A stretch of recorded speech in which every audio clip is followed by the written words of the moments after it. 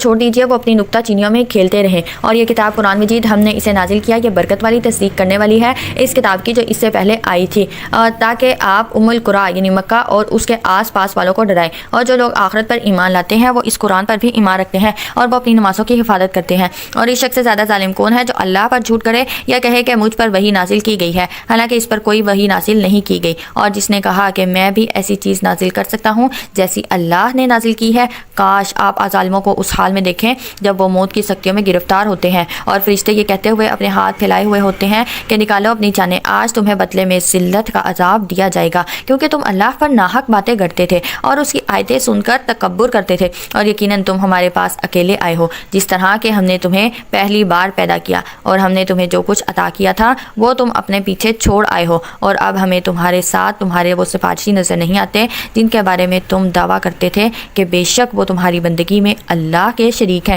یعنی اس دن انہیں ان کے وہ شریک کوئی فائدہ نہیں دے سکیں گے۔ ان سے تمہارا تعلق یقیناً ٹوٹ گیا ہے اور وہ تم سے کھو گئے ہیں جنہیں تم اپنے معبود خیال کرتے تھے، بے شک اللہ ہی دانے اور گٹھلی کو پھاڑنے والا ہے، وہی زندہ کو مردہ سے نکالتا ہے اور مردہ کو زندہ سے نکالتا ہے۔ اس موضوع کو ہم پہلے ڈیٹیل سے ڈسکس کر چکے ہیں سورہ بقرہ میں، اور یہ ہے اللہ چنانچہ تم کہاں بہکائے جاتے ہو، وہ صبح کی سپیدی نکالتا ہے اور اس نے رات کو سکون کا باعث بنایا اور سورج اور چاند کو اپنے حساب سے چلنے والا بنایا۔ یہ سب بہت زبردست خوب علم رکھنے والے کا اندازہ ہے، اور وہی ہے جس نے تمہارے لیے ستارے بنائے تاکہ تم ان کے ذریعے سے خشکی اور طری کے اندھیروں میں راہ پاؤ۔ تحقیق ہم نے اپنی آیتیں ان لوگوں کے لیے کھول کر بیان کر دی ہیں جو علم رکھتے ہیں، اور وہی ہے جس نے تمہیں ایک جان سے پیدا کیا، پس ہر ایک کے لیے قرار پکڑنے کی جگہ ہے اور ایک اس کے سونپے جانے کی جگہ۔ تحقیق ہم نے اپنی آیتیں ان لوگوں کے لیے کھول کر بیان کر دی ہیں جو سمجھ رکھتے ہیں۔ اور وہی ہے جس نے آسمان سے پانی نازل کیا، پس ہم نے اس کے ذریعے سے ہر قسم کی نباتات پیدا کی، پھر ہم نے اس سے ہری بھری کھیتیاں نکالی جن سے ہم ایک دوسرے سے جڑے ہوئے دانے نکالتے ہیں، اور کھجور کے شگوفے پھل کے گچھے پیدا کیے جو بوجھ سے جھکے جاتے ہیں، اور انگور، زیتون اور انار کے باغ لگائے جن کے پھل ایک دوسرے سے ملتے جلتے ہیں اور بعض نہیں ملتے جلتے۔ یہ درخت جب پھل دینے لگتے ہیں تو ان کے پھل دینے اور ان کے پکنے کی حالت کو دیکھ کر غور کرو، بے شک ان میں لوگوں کے لیے نشانیاں ہیں جو ایمان لاتے ہیں۔ اور اس پر بھی لوگوں نے جنوں کو اللہ کا شریک ٹھہرا دیا، حالانکہ اس نے تو انہیں پیدا کیا ہے، اور انہوں نے بغیر علم کے اللہ کے بیٹے اور بیٹیاں گھڑ لیے۔ سبحانہ و تعالی عما یصفون، پاک ہے وہ اس سے ان باتوں سے بلند ہے جو وہ بیان کرتے ہیں۔ وہی آسمانوں اور زمین کا موجد ہے، اس کی اولاد کیسے ہو سکتی ہے جبکہ اس کی کوئی بیوی نہیں، اور اسی نے ہر چیز کو پیدا کیا ہے، اور وہی ہر چیز کو خوب جاننے والا ہے۔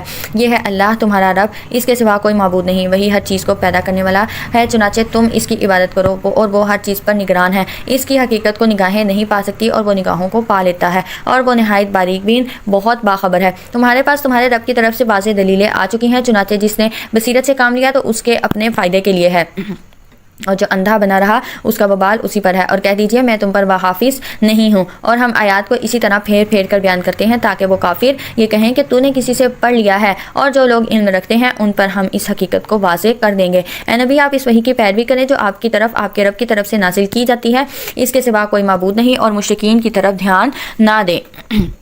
اور اگر اللہ چاہتا تو وہ شرک نہ کرتے، اور ہم نے آپ کو ان پر محافظ نہیں بنایا، اور آپ ان کے ذمہ دار نہیں۔ اور مشرکین اللہ کو چھوڑ کر جنہیں پکارتے ہیں تم انہیں گالی مت دو، پھر وہ بھی جہالت میں حد سے گزرتے ہوئے اللہ کو گالی دیں گے۔ یہاں یہ سمجھایا جا رہا ہے اور یہ اصول بتایا جا رہا ہے کہ تم اگر ان کے معبودوں کو برا بھلا کہو گے تو یقیناً وہ بھی اللہ کو ایسا ہی کہیں گے، تو تم اس طرح سے ان کے معبودوں کو گالی مت دو۔ اسی طرح نبی صلی اللہ علیہ وسلم نے یہ بھی فرمایا کہ تم کسی کے ماں باپ کو گالی مت دو، اس طرح کہ تم خود اپنے والدین کے لیے گالی کا سبب بن جاؤ گے۔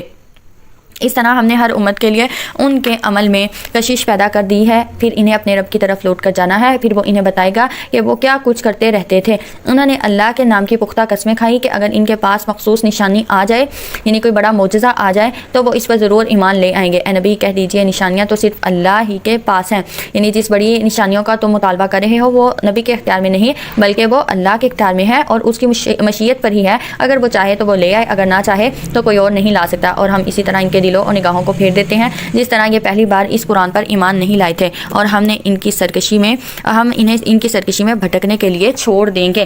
یہاں پہ ہمارا پارہ نمبر 7 مکمل ہوا۔ ایک بار ہم وہ پوائنٹس دیکھ لیتے ہیں جو ہم نے اس بارے میں ڈسکس کیے۔ ایمان والوں کے آنسو، اہل کتاب میں سے کچھ لوگ سچائی کو پہچان کر ایمان لے آتے ہیں۔ شراب اور جوئے کی ممانعت، شیطان کا ان ہتھیاروں کے ذریعے انسانوں کو گمراہ کرنا، اس سے بچنا چاہیے اور اللہ سے دعا مانگنی چاہیے۔ معاوضات کا زیادہ سے زیادہ اہتمام کیا کریں۔ اللہ کی نشانیاں، تخلیق، آسمان و زمین، بارش اور نباتات کی پیدائش میں غور و فکر کی دعوت، حضرت عیسیٰ علیہ السلام اور حضرت ابراہیم علیہ السلام، توحید اور اللہ کی وحدانیت کی تعلیم، حلال و حرام کھانے، شکار اور دیگر امور میں اللہ کی دی گئی حدود۔ قیامت کا دن تمام انبیاء اور ان کی امتوں سے سوال ہوگا۔ اللہ پاک سے دعا کرتے ہیں کہ اللہ پاک ہمیں ان سب احکامات کو، توحید کو سمجھنے والا اور شرک سے بچنے والا بنائے۔ انشاءاللہ پھر ملاقات ہوگی۔ اپنا بہت سارا خیال رکھیے گا۔ السلام علیکم ورحمۃ اللہ وبرکاتہ۔